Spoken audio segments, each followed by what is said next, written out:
복에 대한 말씀, 성기도, 함성 찬양.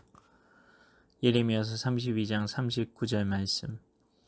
내가 그들에게 한 마음과 한 길을 주어 자기들과 자기 후손의 복을 위하여 항상 나를 경외하게 하고, 내가 그들에게 한 마음과 한 길을 주어 자기들과 자기 후손의 복을 위하여 항상 나를 경외하게 하고, 항상 나를 경외하게 하고.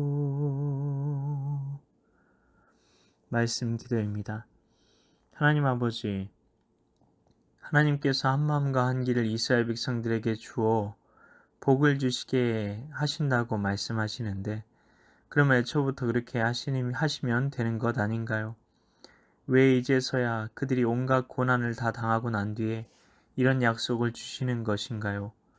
고생하면서 좀 깨달아라, 그런 것인가요? 우리가 이 말씀을 이해하기 위해서는 선악과에 대한 하나님의 뜻부터 살펴야 합니다. 하나님께서 선악과를 주신 이유가 무엇이었을까요? 하나님은 모든 것을 미래까지 다 보실 수 있다고 하지 않으십니까? 그러면 선악과를 따먹을 것도 아셨을 것인데, 선악과를 만드신 것이 인간을 실험실 쥐처럼 생각한 것이 아니냐, 그러면 하나님께서 어떻게 선한 신일 수 있느냐는 주장들이 있습니다. 그런데 선악과는 그런 것이 아니었습니다. 선악과가 있으므로 우리는 하나님의 뜻에 대해서 거절할 수 있는 겁니다. 무조건적으로 하나님의 뜻에 따라야 한다면 그것이 인격적인 것이라고 말할 수 있을까요?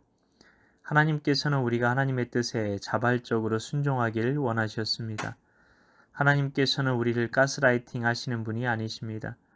그래서 선악과는 우리가 하나님과 인격적으로 교제할 수 있다는 증거였습니다. 그러나 인간들은 선악과에 담긴 하나님의 사랑을 알지 못하고 그 선악과에 하나님께서 인간에게 주기 싫어하는 뭔가 신비적인 신적인 힘과 지혜가 들어있다고 생각해서 사탄의 유혹에 넘어가 그 열매를 따먹고 말았습니다. 이제 그들은 선과 악을 스스로 판단하며 살게 되었습니다. 선악과의 원래 이름이 선악을 알게 하는 나무의 열매이기 때문입니다. 절대선이 무엇인지 알아야 악이 무엇인지도 알 수 있는 것인데, 그들은 이제 절대선이신 하나님과의 교제가 끊어져 버렸습니다. 그들의 마음에 죄가 들어와서 죄가 끊임없이 쾌락이라는 단물을 주며 그들을 더 깊은 사탄의 길로 이끌어 들이려고 시도했습니다. 인간은 존재적인 죄인이 되어버렸습니다. 죄에게 뿌리를 내린 존재입니다. 그래서 죄가 주는 쾌락의 즙을 즐거워하며 그 마음은 점점 악으로 가득 차게 되는 겁니다. 하나님의 선을 점점 더 싫어하게 되어 버리는 것입니다. 하나님께서 우리 안에 심어두신 양심은 이 파괴적인 과정을 늦추는 역할을 하고는 있지만, 결국 양심까지 화인을 맞아 죽은 것 같이 되면 그때부터는 걷잡을 수 없는 길로 가게 되는 것이 인간의 운명입니다. 이런 존재적인 죄인이 인간이기에 인간에게는 소망이 없었던 겁니다. 하나님께서 말씀을 주셔서 그들을 어떻게든 붙들어 주셨고, 그들 중에는 다윗과 같이 말씀을 죽도록 붙들려고 했던 사람들도 있었습니다. 그런 사람에게는 성령께서 내주하시지는 못해도 위로부터 임하시는 임재로 붙들어 주실 수 있었습니다. 동물의 희생제사로 죄의 세력을 몰아낼 수도 있었습니다. 그러나 이것은 근본의 문제의 해결은 아니었기 때문에 한계가 있었습니다. 인간이 죄가 아니라 하나님의 생명수에 뿌리를 내린 존재로 거듭나야만 했습니다.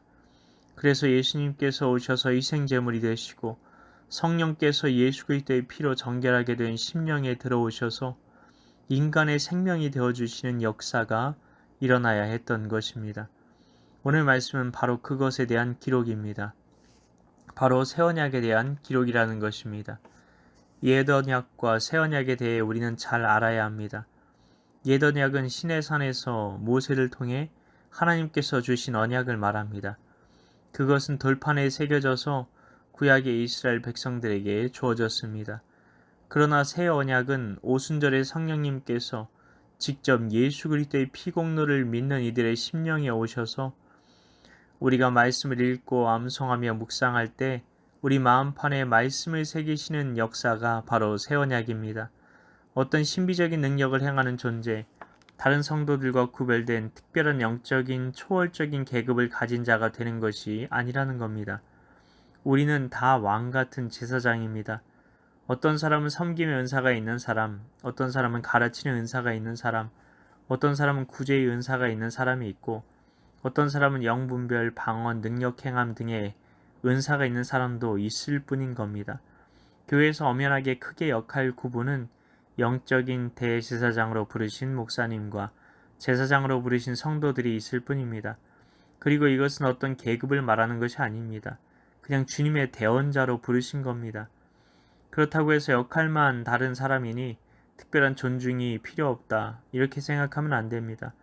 모든 좋은 것을 함께하고 존중하라고 성경은 분명히 말합니다.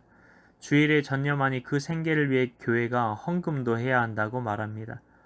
우리는 새 언약에 대해 정확하게 알아야 합니다. 아니면 성경에서 벗어난 신비주의적인 신앙에 빠질 수도 있는 겁니다. 신비주의는 성경적이지 않습니다.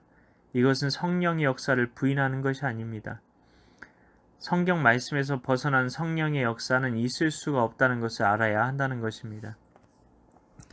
성령님께서 그 심령에 오신 자들은 이제 한 마음을 가지고 한 길로 가게 됩니다. 그 길은 하나님을 경외하는 순종의 길입니다. 그래서 복을 받는 길로 가게 되는 겁니다. 이제 우리는 복음을 통해 성령으로 거듭날 수 있는 자들입니다. 이 축복의 길을 우리는 전하는 사명이 있습니다. 무엇보다 너와 내 후손이 복을 받아야 한다고 말하고 있기 때문에 우리 자녀들에게 우리는 복음을 전해야 합니다. 어떻게 해서든 복음의 통로가 되어야 합니다. 그런데 복음은 삶이 되어야 합니다. 복음의 삶은 내가 죽고 예수 사는 그 구원이 내 인격에 변화를 끼쳐 하나님과 사람 사이의 관계가 사랑만 하며 살아가는 삶을 살게 되는 것을 말합니다. 하나님을 뜨겁게 사랑하는 마음으로 이웃을 사랑만 하며 바보처럼 살아가는 삶 속에서 복음의 삶이 실현되기 시작한다는 것입니다. 하나님 아버지, 우리가 나 같은 죄인에게 주신 이 복음의 은혜를 얼마나 깨달으며 살아가고 있습니까? 주님, 복음에 내 삶이 온전히 뿌리내리게 하여 주시고 내가 죽고 예수 사는 바보처럼 사랑만 하며 살아가는 그 삶을 살아가도록 인도하여 주옵소서.